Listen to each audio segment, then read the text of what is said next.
बाबा।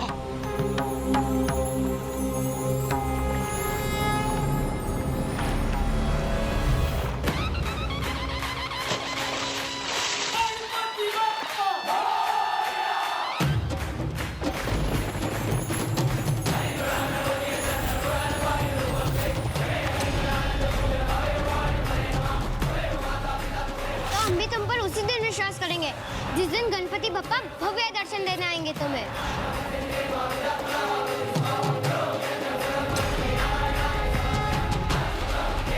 गणपति बप्पा आप आ गए।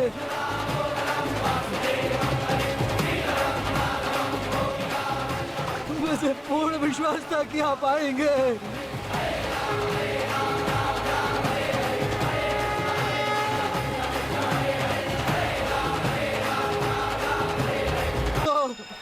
मेरे गणपति बप्पा, मेरे गणपति बप्पा, गणपति बप्पा।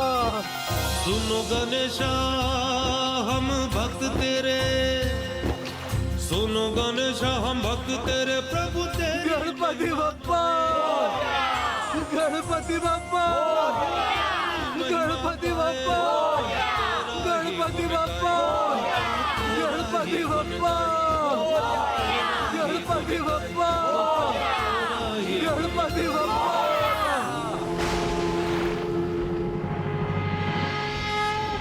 इस प्रकार मोरिया की भक्ति के कारण उसका नाम स्वयं मेरे नाम से जुड़ गया। गणपति बप्पा, गणपति बप्पा। फिर मोरिया जी के पुत्र चिंतामणि ने ग्रामीणों के साथ मिलकर वहाँ एक भव्य मंदिर का निर्माण किया, जहाँ मोरिया ने मेरी प्रतिमा स्थापित की। गणपति बप्पा। उस दिन मेरे दर्शन प्राप्त कर और मेरी प्रतिमा स्थापित कर भक्त मोरिया अष्ट सिद्धि के स्वामी बने। दूर दूर से भक्त अपनी समस्याओं के निवारण के लिए उनके पास आने लगे और वो सभी के संकट दूर करने लगे।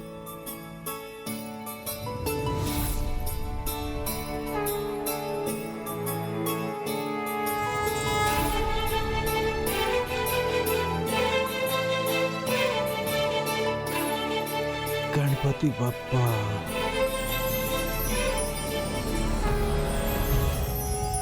ओम लंबोदराय नमः। ओम एकदंताय नमः। ओम बुद्धिदाताय नमः। गणपति बप्पा, गणपति बप्पा, गणपति बप्पा। इसके बाद भी अनेकों वर्षों तक भक्त मोरिया मेरी भक्ति और जन सेवा करते रहे। शीघ्र बड़े बड़े महात्मा उनसे भेंट करने आने लगे। समर्थ रामदास और संत तुकाराम भी भक्त मोरिया द्वारा स्थापित उनके गणपति बप्पा की प्रतिमा के दर्शन करने आए। जय जय रघुवीर समर्थ। विठ्ठल विठ्ठल, जय जय रघुवीर समर्थ। विठ्ठल विठ्ठल। जय जय रघुवीर समर्थ।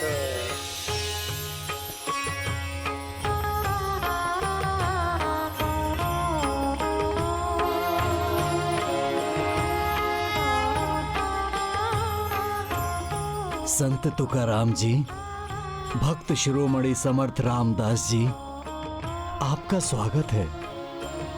प्रणाम भक्त मोरिया जी। आप दोनों महान भक्तों को देख मेरा हृदय गदगद हो गया है। आइए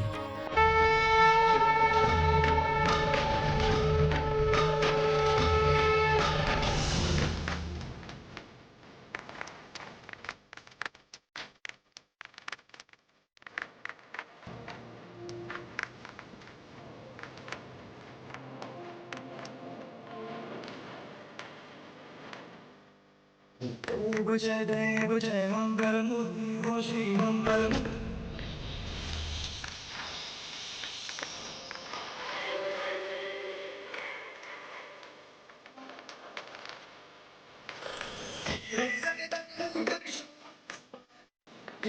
नीरो चरणी घाघरिया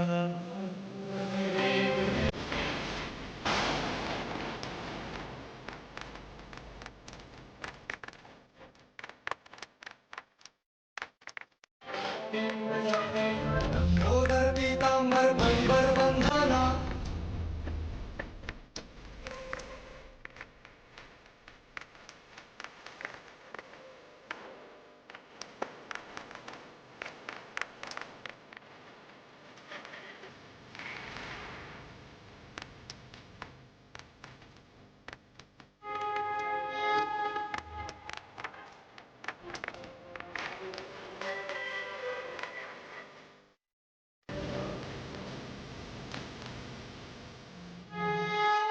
और तब मौर्य जी के नाम के समान महान भक्त समर्थ रामदास चरित अद्भुत आरती सुख करता दुख हरता भी मुझसे जुड़ गई। और युग युगांतर तक जो भी इस आरती को गाएगा उसकी प्रार्थना मुझ तक अवश्य पहुंचेगी। गणपति बप्पा, गणपति बप्पा, गणपति बप्पा, गणपति बप्पा। मौर्य जी कुछ और ही चाहते थे। आज महान संत महात्माओं की, मेरे परिवार और प्रियजनों की उपस्थिति में मैं कुछ कहना चाहता हूँ। शीघ्र बताइए गणेश जी, क्या कहा मौर्य जी ने? गणपति बप्पा का बुलावा आ गया है मुझे। वो चाहते हैं कि मैं सब कुछ त्याग कर उनसे एकाकार हो जाऊं, उनसे एकाकार हो जाऊं। इसीलिए मैंने निर्णय लिया है संजीवन समाधि का, संजीवन समाधि का, संजीवन समाधि का।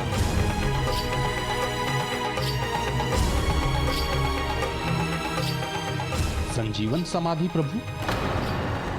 हाँ, वो जीवित अवस्था में समाधिस्थ होकर मुझसे यानी अपने भगवान से एक हो जाना चाहते थे। फिर भक्त की इच्छा के विरुद्ध मैं कैसे जा सकता था? और उनका परिवार तो वैसे ही उनकी इच्छाओं के सामने नतमस्तक था। चिंचवाड़ में गणपति बप्पा पधार चुके हैं। मुझे प्रभु के दर्शन मिल गए हैं। मेरे जीवन का उद्देश्य पूर्ण हो चुका है। अब मुझे प्रभु से एकाकार होकर अपनी भक्ति के चरम पर पहुंचना है। किंतु ये तन, उसमें बाधा है। अब तो बस एक ही उपाय है मेरी भक्ति को पूर्ण करने का। गणपति बप्पा द्वारा मेरी आत्मा को स्वीकार करने का।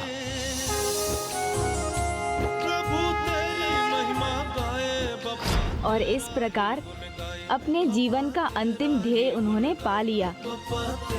जब पावन नदी करहा के निकट सजीवन समाधि लेकर भक्त मौर्य मुझ में समाहित हो गए। गणपति बप्पा, विघ्नेशाय नमः, विश्ववरदाय नमः, विश्वचक्षुषे नमः, जगत्प्रभवे नमः, हिरण्यरूपाय नमः, सर्वात्मने नमः, ज्ञानरूपाय नमः, जगन्मायाय नमः, ऊर्ध्वरेत्से नमः, महाबाहवे नमः, अमेयाय नमः, अमित विक्रमाय नमः।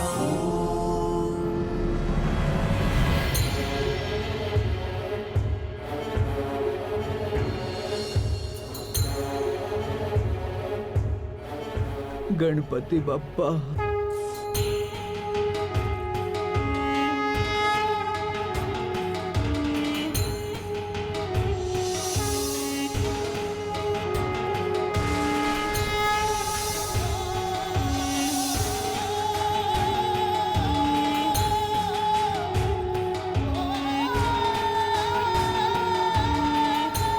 गणपति बप्पा।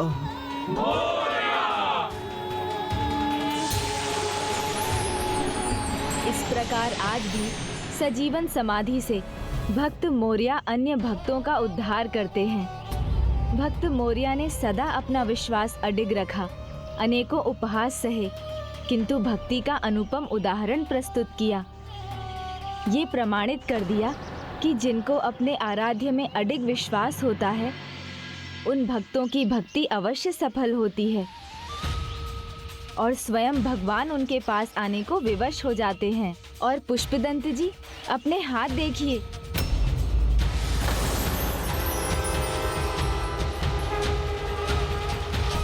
जिस प्रकार भक्ति और विश्वास के जागृत होने से आपके हाथ पूर्व समान हो गए हैं, उसी प्रकार भक्त कथाओं को सुनते रहने पर जैसे जैसे आपका प्रभु प्रेम और सुदृढ़ होगा, आप पूर्ण रूप से कुशल हो जाएंगे। स्वामी, अब तो आप मानते हैं ना कि ये परिस्थिति आपके लिए बदल सकती है। अब तो आप अपने वचन के अनुसार भक्तों की कथा सुनने यहाँ रुकेंगे ना?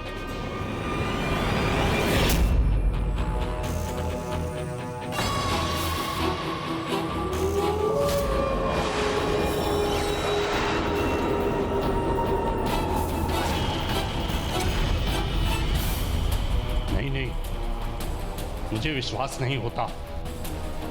ये सत्य नहीं, कोई माया है। मुझे भ्रमित नहीं होना है। भ्रमित तो आप हो रहे हैं, अपना वचन भंग करके। स्वामी तो प्रस्थान कर गए गणेश जी, अब हम क्या करेंगे? ये पिशाच योनि का सत्य है मौसी जया।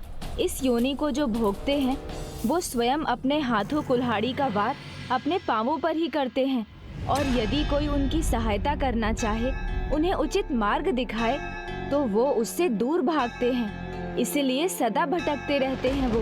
तो क्या स्वामी भी सदा पिशाच योनि में ही रहेंगे? नहीं मौसी, आशा जीवित रखिए। भक्त मोरिया की कथा से प्रेरणा लीजिए। आशा और विश्वास से सब कुछ संभव है। हम मिलकर पुष्पदंत जी को पिशाच योनि से मुक्ति दिलाएंगे। आप अपने विश्वास पर अडिग रहिए जया मौसी। मैं विश्वास दिलाता हूँ, मैं उन्हें तब तक सभी भक्तों की कथाएं सुनाता रहूंगा जब तक कि वो पूर्ण रूप से प्रभावित नहीं होते। भक्ति की मर्यादा सीखकर स्वयं महान भक्त नहीं बन जाते। अब आप यहीं रुकिए, वो जहाँ भी गए हैं मैं वहाँ से उन्हें ढूंढ कर लाता हूँ।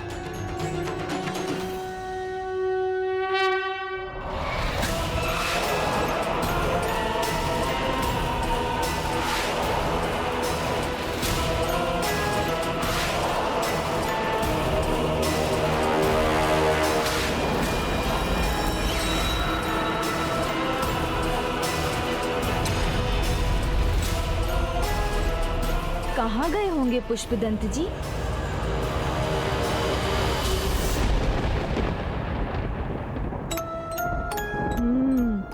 उस दिशा में जाना चाहिए मुझे।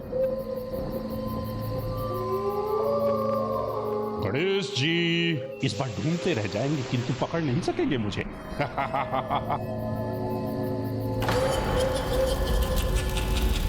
चिन्ह बहुत छोड़ दिए हैं पुष्पदंत जी ने मेरे भटकने के लिए, किंतु मेरा भी संकल्प है, ढूंढ कर तो मैं निकाल ही लूंगा। पिशाच स्वभाव तो ये है कि जो स्थान एक बार भा जाए उससे शीघ्र मुक्ति नहीं पाते हैं पिशाच।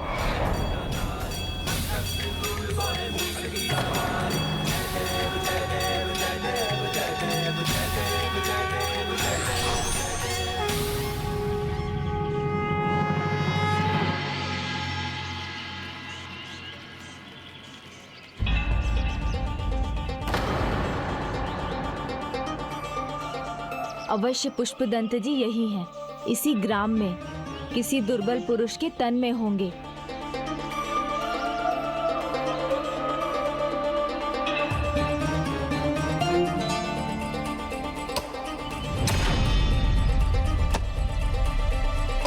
ये लकड़हारा तो आवश्यकता से अधिक श्रम कर रहा है, कहीं इसके तन में तो नहीं है?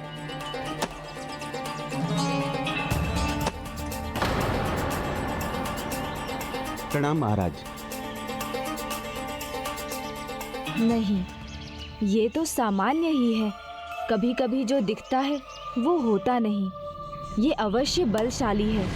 मुझे कहीं और ढूंढना होगा।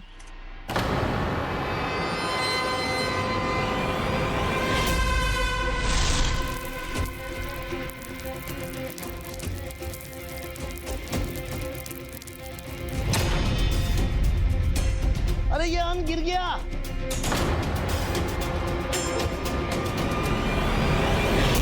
कोई बात नहीं स्वामी, मैं समेट देती हूँ।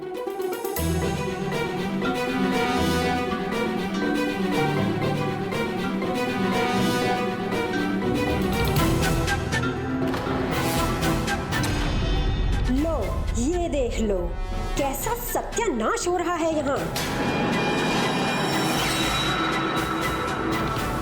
अपना कार्य ध्यान से किया करो बहू।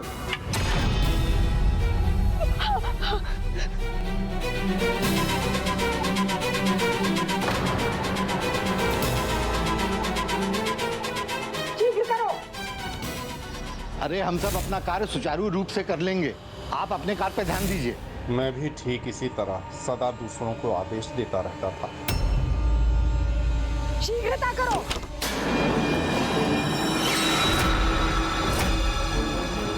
यह क्या हुआ? यह द्वार अपने आप कैसे बंद हो गया? द्वार खुला रहेगा तो टूट सकता है ना?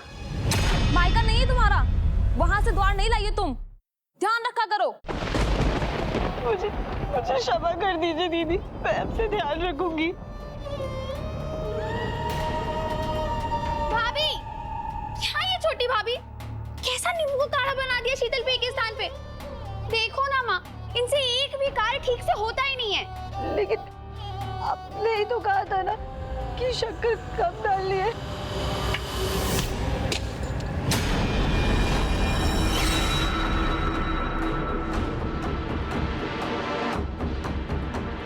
देखो ना माँ, ये खानी और कर दी इन्होंने, चूर-चूर हो गया ये।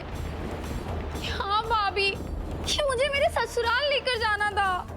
जब तक दो चार इसे पढ़े नहीं, ये कोई कार्य ठीक से नहीं कर पाती है। हम जानते हैं इसका उपचार क्या है।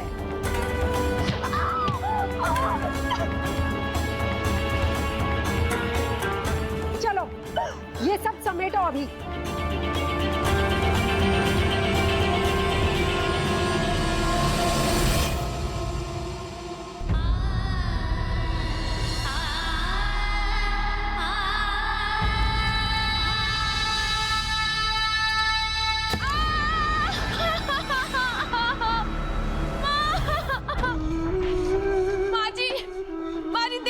छोड़ दिया था ताकि हमारे पाँव में गड़े।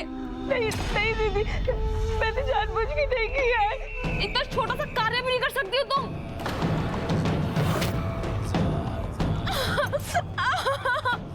माँ जी, अब मैं कैसे चलूं?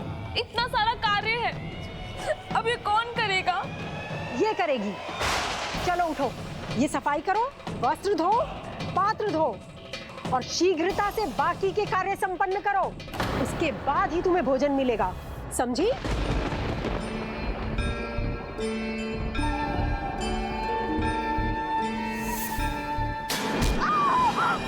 कोई उत्तर क्यों नहीं देती?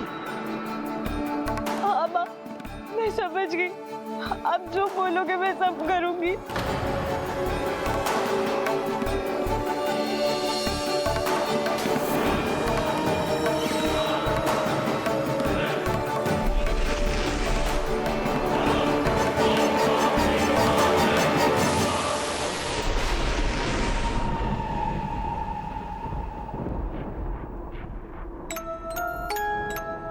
पीछे मुड़कर क्या देख रही हो?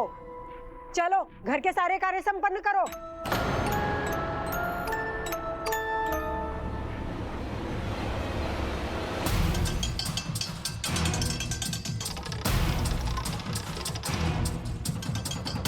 ये वस्त्र भी धोने हैं।